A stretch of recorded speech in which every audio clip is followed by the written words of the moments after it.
ஓம் சக்தி, ஓம் ஆதிபரா சக்தி, ஓம் சக்தியே, மறுவூர் அரசியே, நல்லதே நினைப்போம், நல்லது மட்டுமே நினைப்போம். சக்தி வாக்கு பிள்ளைகளுக்கு இந்த ஆதி சக்தியின் ஆசீர்வாதம் என்றுமே முழுமையாக கிடைக்கும். செய்தியை இன்று உன்னிடம் சொல்வதற்காக உன் வராகி அம்மா நான் வந்திருக்கிறேன். ஏனென்றால் நான் கண்ட காட்சி ஒன்று என்னை கண்கலங்க வைத்து விட்டது.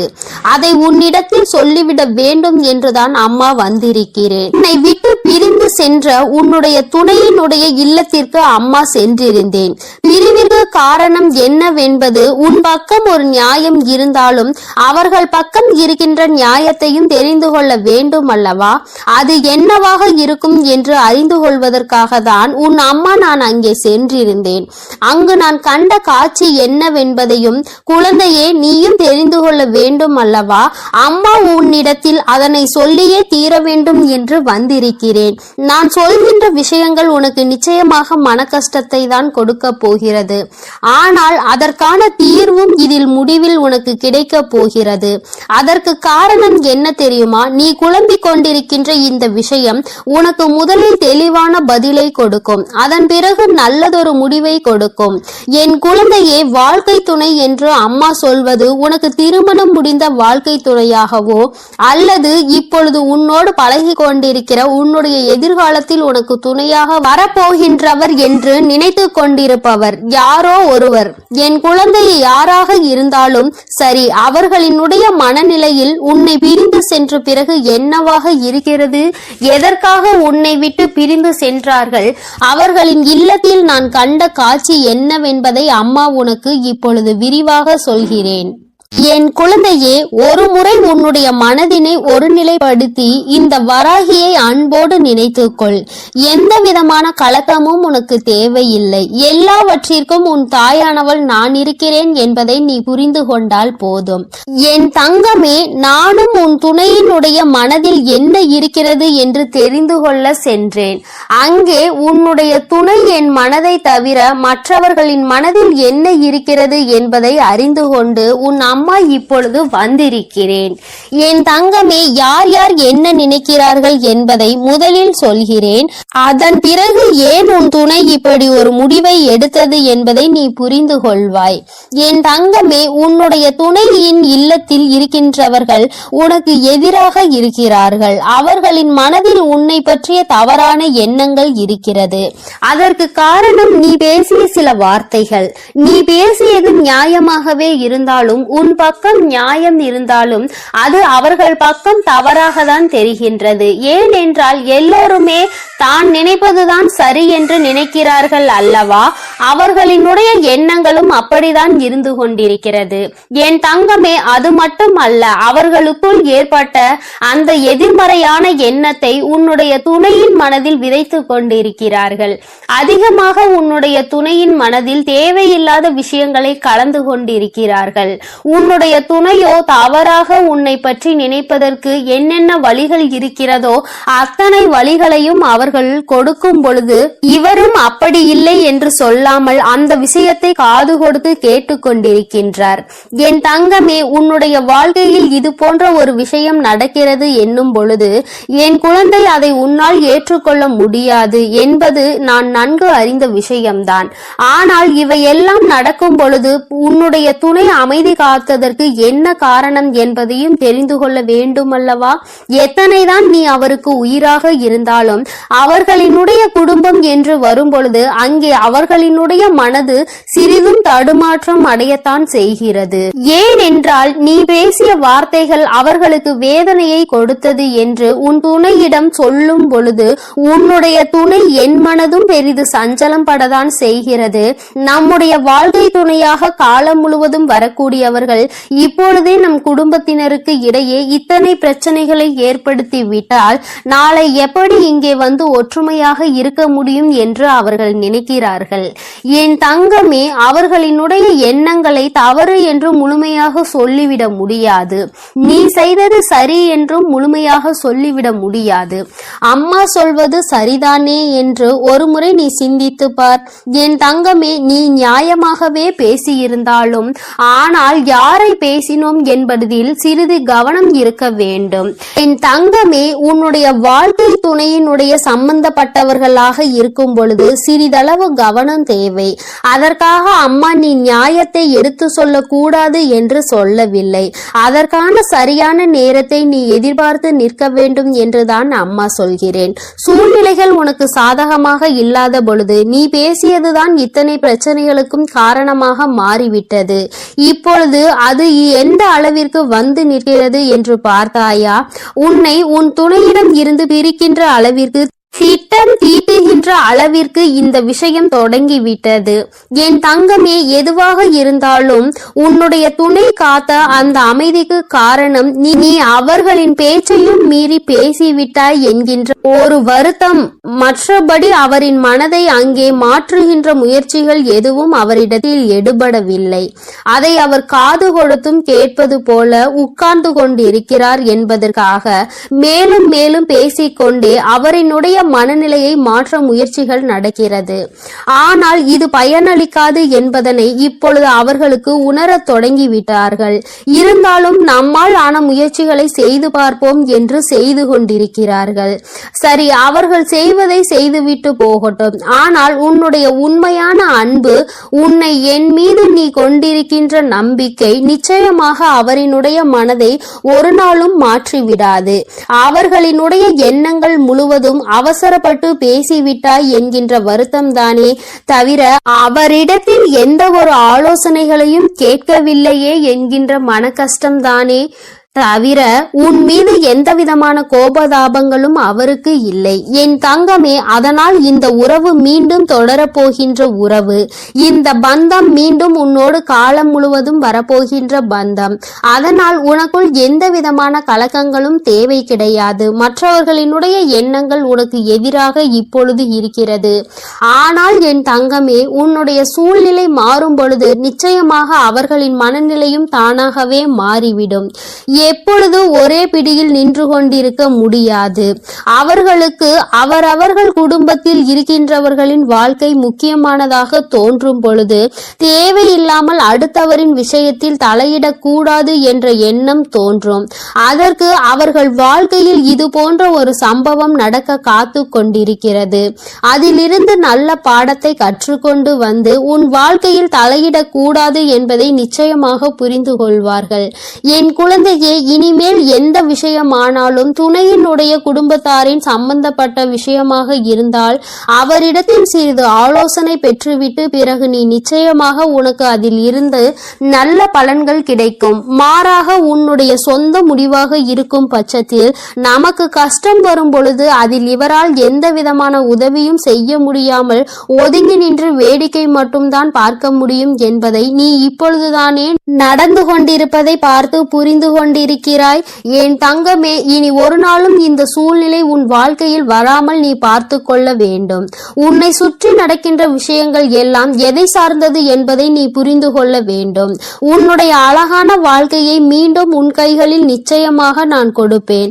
மற்றவர்களின் மனநிலையை மாற்றி உன் கைகளில் அதை கொடுக்கின்ற நேரம் மறுபடியும் வரும். அதை நீ நிச்சயமாக எக்காரணம் கொண்டும் இழந்து விடாமல் பார்த்து கொள்ள வேண்டியது உன்னுடைய பொறுப்பு.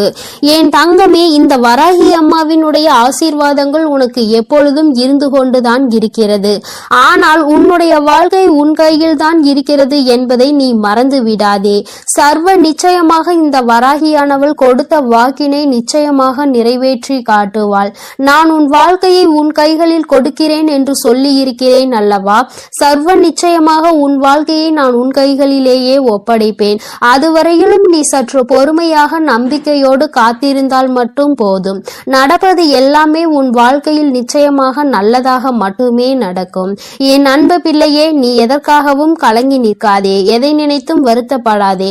நான் உன்னோடு இருந்து உனக்காக அனைத்து விஷயங்களையும் நல்லபடியாக செய்து கொடுப்பேன். என் அன்பு குழந்தையே, உன்னுடைய மன உணர்வுகளை உணர்ந்து கொண்டுதான் உன்னுடைய வராகி இப்பொழுது உன்னோடு பேச வந்திருக்கிறேன். என் அன்பு பிள்ளையே, உன்னுடைய மனதிற்குள் இப்பொழுது என்ன இருக்கிறது என்று அம்மா சொல்லவா? என் தங்கமே, வாழ்க்கை என்பது எத்தனையோ சந்தோஷங்கள் வருகிறது, எத்தனையோ கஷ்டங்கள் வருகிறது. எல்லாவற்றையுமே நான் கடந்து வரத்தான் செய்கின்றேன். சந்தோஷமாக இருக்கின்ற நேரத்தில் கூட சில நேரங்களில் என்னுடைய மனதிற்குள் ஒரு வெறுமை வந்து விடுகிறது.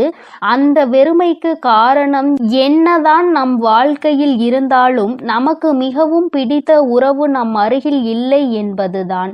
எவ்வளவுதான் பிரச்சனைகள் நடுவில் வாழ்ந்து கொண்டிருந்தாலும் இந்த உறவு பக்கத்தில் இல்லை, கருத்து வேறுபாடுகளில் இருக்கின்றது என்று நினைக்கும் பொழுது மனதிற்குள் நம்மோடு நன்றாக பேசிக் கொண்டிருந்தாலும் சில வார்த்தைகள் வரும்பொழுது அங்கே பிரச்சனைகள் வந்து விடுகிறது. இது இன்று சரியாகும், நாளை சரியாகும் என்று நினைத்தேன். பிரச்சனை வளர்ந்து கொண்டே இருக்கிறது. எனக்கு எல்லாமே வாழ்க்கையில் கிடைத்திருக்கின்றது.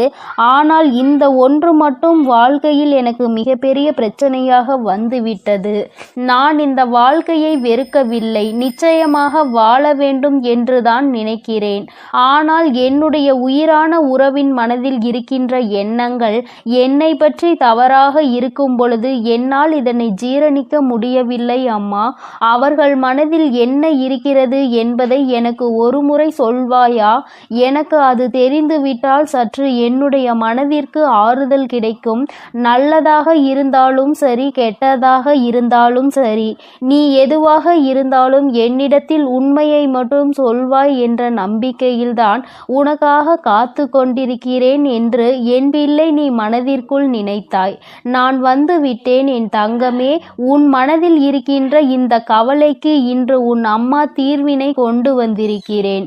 நீ நினைக்கின்ற உன்னுடைய உயிரான உறவு உன்னை பற்றி என்ன நினைத்து கொண்டிருக்கிறார் என்று அவரினுடைய எண்ணம் இப்பொழுது உன்னை பற்றி எதுவாக இருக்கிறது, இனிமேல் இந்த வாழ்க்கையை அவர் எப்படி நடத்த வேண்டும் என்று நினைக்கிறார்கள் என்பதையும் அம்மா உனக்கு தெளிவாக சொல்லிவிடுகிறேன்.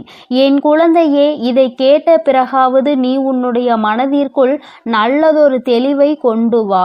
சொல்கின்ற அத்தனையும் நிதர்சனமான உண்மைகள். நான் ஒருபோதும் உன்னிடத்தில் எந்த பொய்யையும் உன்னுடைய ஆறுதலுக்காக சொல்ல மாட்டேன்.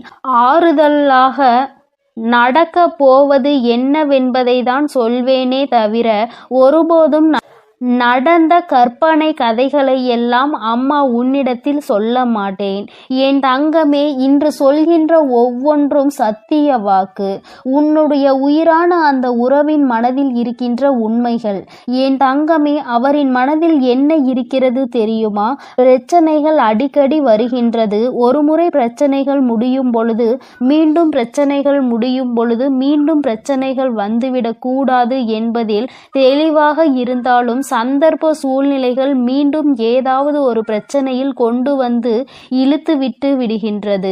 அதிலிருந்து தப்பிக்க முயற்சி செய்து எப்படியாவது சமாதானப்படுத்தி வெளியில் வந்தால் அடுத்த பிரச்சனை வந்து விடுகிறது. வாழ்க்கையில் நிம்மதி என்ற ஒன்று சில நிமிடங்களாவது கிடைக்க வேண்டுமானால் ஒருபொழுதும் நிம்மதி கிடைக்காமல் இருப்பதுதான் ஏற்றுக்கொள்ள முடியவில்லை என்று அவர் நினைக்கிறார்.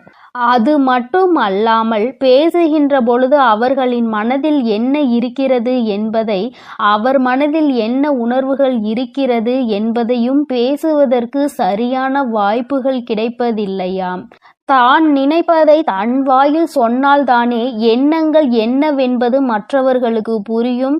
நமக்கு வாய்ப்பே கிடைக்கவில்லை என்றால் நம்மால் எப்படி நம்முடைய உணர்வுகளை வெளிக்காட்ட முடியும் என்று மனதிற்குள் ஏக்கமும் இருக்கிறது. தனக்கு சரியான மரியாதை கிடைக்கவில்லை, சரியான மதிப்பு மற்றவர்கள் முன்னிலையில் கிடைக்கவில்லை என்ற வருத்தம் இருக்கின்றது. நீ பேசுகின்ற பொழுது என்ன பேசுகிறோம், யாரை பற்றி பேசுகிறோம் என்று சிந்திக்காமல் பேசும் பொழுது அது அவர்களுக்கு மிகுந்த மனவேதனையை கொடுத்திருக்கின்றது.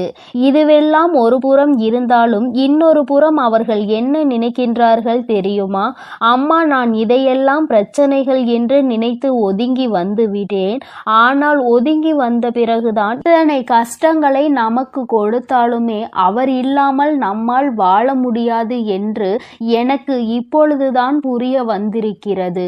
பல கஷ்டங்கள் கஷ்டங்கள் இருந்தாலும், வாழ்க்கையில் என்னதான் இன்ப துன்பங்கள் இருந்தாலும் எல்லாவற்றையும் கடந்து அவர்களுக்கும் எனக்கும் இருக்கின்ற உறவு மிகவும் அழுத்தமான உறவு.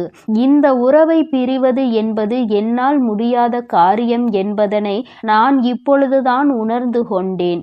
இது தற்காலிகமான பிரிவு மட்டும்தான், நிரந்தரமான பிரிவு கிடையாது. இப்பொழுதுதான் அவர்கள் மீது இருக்கின்ற அன்பு எனக்கு இன்னமும் அதிகமாகி இருக்கிறது. அதனால் இந்த வாழ்க்கையை நான் நல்லபடியாக வாழ வேண்டும் என்று ஆசைப்படுகிறேன்.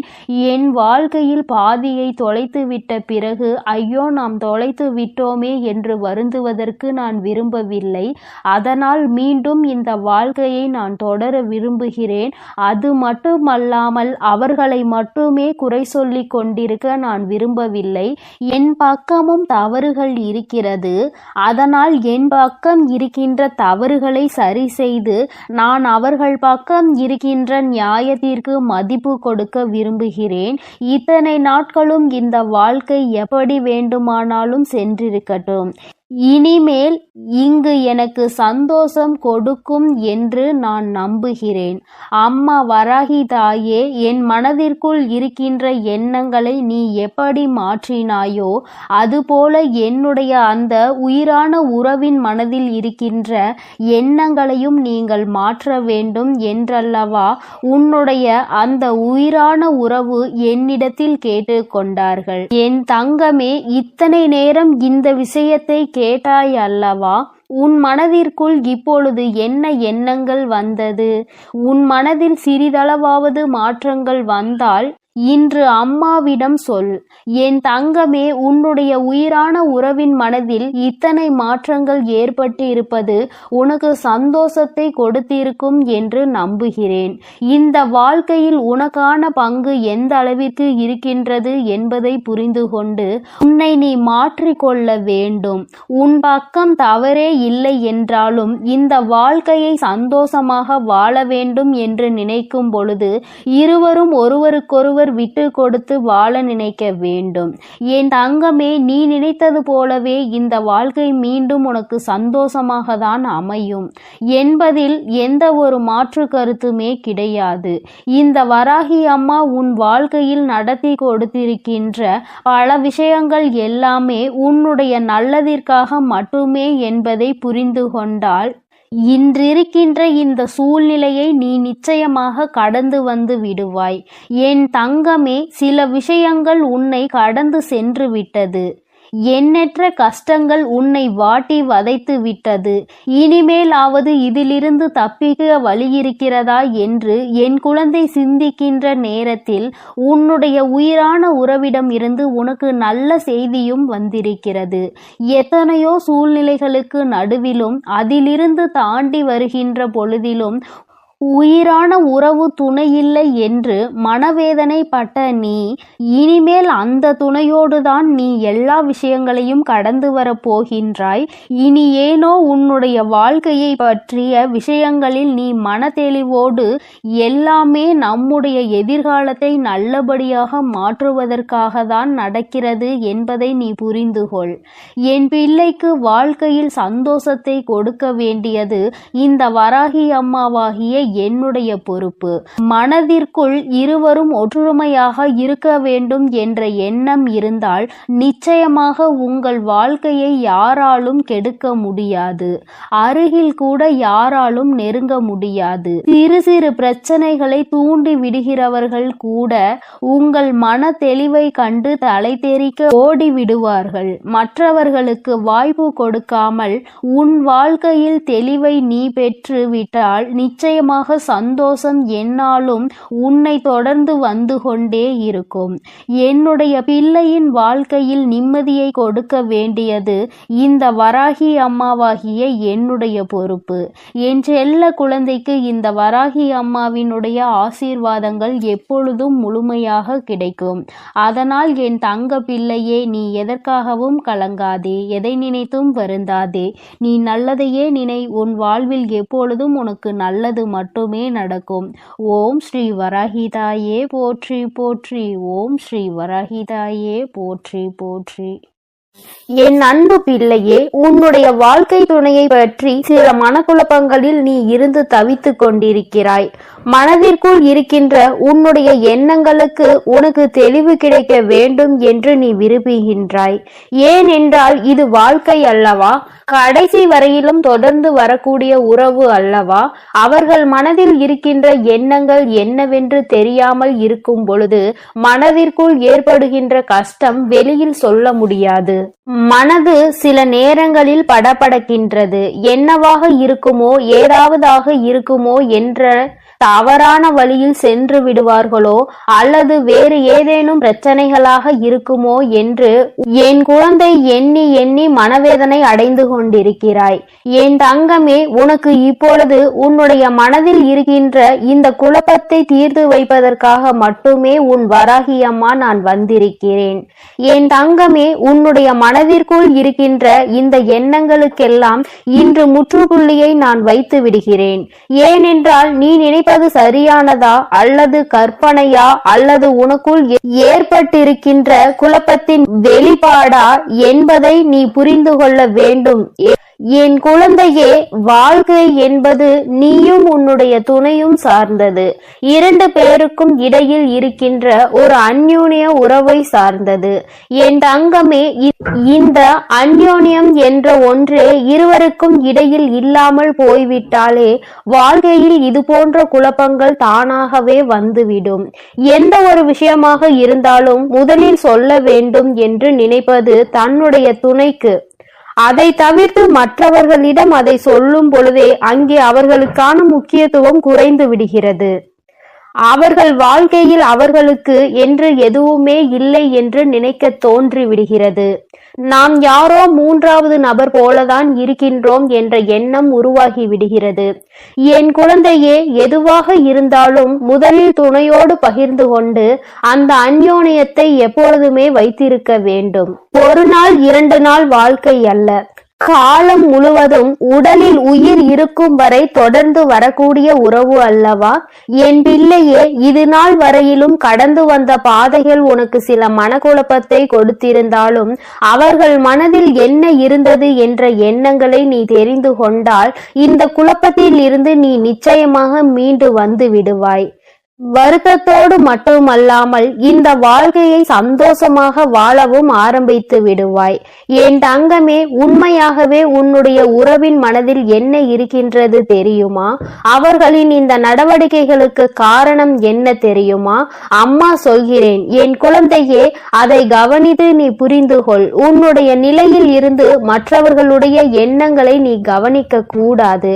அவர்களிடத்தில் இருந்து அவர்களினுடைய சூழ்நிலைகளை நீ புரிந்து கொள்ள தொடங்க வேண்டும். அம்மா சொல்கின்ற விஷயங்களை அவர்களிடத்தில் இருந்து நீ யோசிக்க வேண்டும். என் தங்கமே, வாழ்க்கை அவர்களுக்கு எப்படி இருக்கின்றது தெரியுமா? இது நம்முடைய வாழ்க்கைதான், ஆனால் நமக்காக வாழ்ந்தோமா என்று பார்த்தால் நிச்சயமாக இல்லை. நமக்கென்று ஒரு நொடி கூட வாழ்ந்த பாடில்லை. எப்பொழுதுமே மற்றவர்களுக்காக, குடும்பத்திற்காக என்றே வாழ்ந்து வாழ்ந்து காலங்கள் சென்று விட்டது. நமக்கென்று ஒரு உறவு நம்முடைய அனைத்து பிரச்சனைகளையும் தன்னுடைய பிரச்சனைகளாக பார்க்கின்ற ஒரு உறவுதான் வாழ்க்கையில் வந்தது. அத்தனை சந்தோஷம். ஆனால் அந்த சந்தோஷத்தை முழுமையாக அனுபவிக்க முடியாமல் பிரச்சனைகள் வந்து கொண்டே இருக்கிறது. இந்த வாழ்க்கை ஒரு முறைதான், அதை சந்தோஷமாக அனுபவிக்க வேண்டும் என்கின்ற எண்ணம் இல்லாமல் நம்முடைய கஷ்டங்களை பார்த்த பிறகும் கூட புரிந்து கொள்ளாமல் சில நேரங்களில் துணையானவர்கள் பேசி விடுகிறார்கள். அப்படி பேசும் பொழுது அந்த வேதனை எந்த அளவிற்கு வலிகளை கொடுக்கின்றது என்பதை நான் இப்பொழுது உணர்ந்ததோடு மட்டுமல்லாமல் அதிலிருந்து மீண்டு வர முடியாமலும் தவித்து நிற்கிறேன். அதிகமாக பேசுவதால் பிரச்சனைகள் ஏற்படுகிறது என்பதற்காக பேச்சுவார்த்தைகளை சற்று குறைத்து கொண்டேன். அதற்காக அன்பு இல்லை என்று அர்த்தம் கிடையாது. அவர்களின் மீது உயிராக இருந்த போதுமே அதை வெளிப்படுத்த முடியாத சூழ்நிலையில் இப்பொழுது இருந்து கொண்டிருக்கிறேன். அவர்கள் மனதில் இருக்கின்ற சில எண்ணங்கள் வாழ்க்கையில் சில பிரச்சனைகளை ஏற்படுத்தி பிரிவுகளுக்கு காரணமானது என்று எந்த ஒரு சூழ்நிலையும் என் வாழ்க்கையில் வந்துவிடக் கூடாது என்பதில் நான் தெளிவாக இருக்கிறேன். உறவு என்பது காலம் முழுவதும் தொடர்ந்து வருவது மட்டுமல்ல, தன்னுடைய உணர்வுகளுக்கு மதிப்பளித்து அதற்கான மரியாதையையும் கொடுப்பது. இங்கே என்னுடைய உணர்வுகளுக்கான சரியான மதிப்பு கிடைக்கவில்லை என்று சற்று கலக்கமடைந்து நிற்கின்றேன். அதனால் என்னவோ சற்று விலகி இருக்கிறேனே தவிர ஒருபோதும் என்னுடைய துணையை பற்றி கவலை எனக்கு இல்லாமல் இல்லை. அவர்களின் நடவடிக்கைகள் நான் எப்பொழுதுமே கண்காணித்து கொண்டுதான் இருக்கிறேன். அவர்களுக்கு என்ன வேண்டும் என்று பார்த்து பார்த்து செய்து கொண்டுதான் இருக்கிறேன். மனதில் இருக்கின்ற எண்ணங்கள் சில நேரங்களில் கஷ்டங்களாக மாறும் பொழுது நம்முடைய உணர்வுகளை மதிக்காமல் அவர்கள் பேசுவது மட்டுமே சரி என்று நினைத்து நமக்கு பதில் சொல்லிக் கொண்டிருப்பது நிச்சயமாக நமக்கென்று இந்த வாழ்க்கையில் என்ன இருக்கிறது என்று எண்ண தோன்றுகிறது. இத்தனை நாட்களும் மற்றவர்களுக்காக வாழ்ந்த வாழ்க்கை இனிமேல் இந்த துணைக்காக வாழ்ந்து விட்டு முடிக்க வேண்டும் என்று மனதார நினைத்தாலும் நம் மனதில் இருக்கின்ற எண்ணங்கள் துணையின் மனதில் இல்லாததுதான் வேதனையை கொடுக்கிறது. இனிமேல் இது இப்படி தொடர்ந்து கொண்டிருந்தால் பிரச்சனைகள் முற்றுவதோடு மட்டுமல்லாமல் வேறெங்கோ நம்மை கொண்டு வந்து சேர்த்துவிடும். அதனால் இந்த பிரச்சனையை நான் முடித்து வைக்க விரும்புகிறேன். இனிமேலும் இதை தொடர்ந்து கொண்டு சென்றால் காலத்தின் கட்டாயம் பிரிவினைக்கு கூட வழிவகுத்து விடலாம். அதனால் என்னுடைய துணையோடு நான் இனிமேல் எப்பொழுதும் நல்லபடியாக அவர்களின் உணர்வுகளுக்கு மதிப்பளித்து வாழப் போகிறேன். இது நாள் வரையிலும் நான் தவறுகள் செய்திருந்தாலும் செய்யாவிட்டாலும் எல்லாவற்றையும் மறந்து அவர்கள் செய்த தவறையும் மன்னித்து ஏற்றுக்கொண்டு மீண்டும் இந்த வாழ்க்கையை தொடங்க விரும்புகிறேன். இது உன்னுடைய துணையின் மனதில் இருக்கின்ற விஷயம். என் தங்கமே, நீ என்னுடைய குழந்தையாக ஒரு விஷயத்தை தெளிவாக புரிந்து கொள். வாழ்க்கை என்பது விளையாட்டான காரியம் கிடையாது. இன்றோ நாளையோ முடிந்து போகின்ற விஷயம் கிடையாது. எந்த விஷயத்தில் பொறுத்து செல்ல வேண்டுமோ அந்த விஷயத்தில் பொறுத்து கொண்டு, எந்த விஷயத்திற்காக பொங்கி எழ வேண்டுமோ அந்த விஷயத்திற்காக மட்டுமே பொங்கி எழ வேண்டும். காரணம் இல்லாமல் தேவையில்லாத நேரத்திலும் தேவையில்லாத விஷயங்களை பேசி இன்னொருவர் மனதினை காயப்படுத்த கூடாது. அந்த காயம் அவர்களின் மனதை ஆறாத ரணமாக மாற்றிவிடும் என்பதை புரிந்து கொண்டு, என் குழந்தை, நீ செய்ய நினைக்கின்ற விஷயங்களை எல்லாம் சரியாக செய்து உன்னுடைய மனதில் இருக்கின்ற உன்னுடைய துணையின் மீதான அன்பினை வெளிக்கொண்டு வர வேண்டும். அன்பை அதிகமாக கொடுப்பவர்கள் உண்மையான அன்பு ஒன்று கிடைக்கும் பொழுது ஒரு நாளும் வாழ்க்கையில் தோற்று போக மாட்டார்கள். நீ அன்பினை பரிசாக நிச்சயமாக இந்த சூழ்நிலையில் உன் வாழ்க்கை துணைக்கு கொடுக்க வேண்டும். உன் வாழ்க்கையில் மீண்டும் பழைய நிலைக்கு மாற வேண்டும். சந்தோஷமான உன் வாழ்க்கை உன் கைகளில் கிடைக்கும் வாய்ப்பு உனக்கு நெருங்கி வந்துவிட்டது. மன்னிப்பு கேட்பதற்கு தயக்கம் ஒரு நாளும் உன் வாழ்க்கை துணையோடு மட்டும் இருந்துவிடக் கூடாது. ஏனென்றால் வாழ்க்கை துணையிடம் நீ மனதார கேட்கும் அன்பினை ஒரு நாளும் அவமானமாக எடுத்துக்கொள்ள கூடாது. அவர்கள் உன்னை அவமானப்படுத்தவும் மாட்டார்கள். இந்த உறவில் அது ஒன்றே மிக பெரிய சிறப்பு. என் அன்பு குழந்தைக்கு இந்த ஆதிபராசக்தியின் அன்பும் ஆசீர்வாதமும் முழுவதுமாக கிடைக்கும். ஓம் சக்தி, ஓம் ஆதிபராசக்தி.